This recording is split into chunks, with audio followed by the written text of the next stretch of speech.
పెద్ద అయినా వరి కూడా వేసేట్టున్నారు మీరు?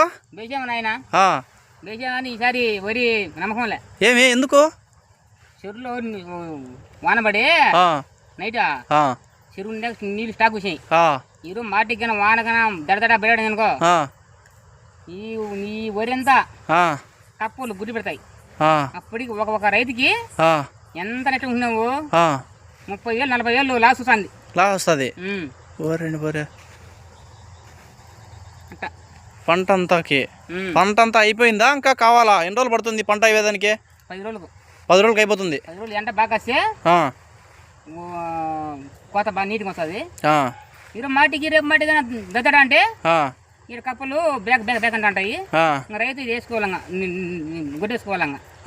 గుడ్డేసుకొని ఏం పల్లెంగా రామకృష్ణ ఉంటే మళ్ళీ నీళ్లు పోయే కొద్దీ నాటుకుంటా ఉన్నాను ఆయన. రైతు నష్టం వచ్చినా కానీ ఇదే పని ఎందుకు చేస్తాడు మీరు? నష్టం వచ్చే కన్నా రైతు అది ఒక ధైర్యం. భూదేవత ఎంత నష్టం వచ్చినా మనకు ఈసారి మనకి నష్టం వస్తుంది, నెక్స్ట్ గారు మనకు నష్టం మనకు రాదు. అట్లా రైతు ముందుకు వెళ్తున్నారు. ఓకే.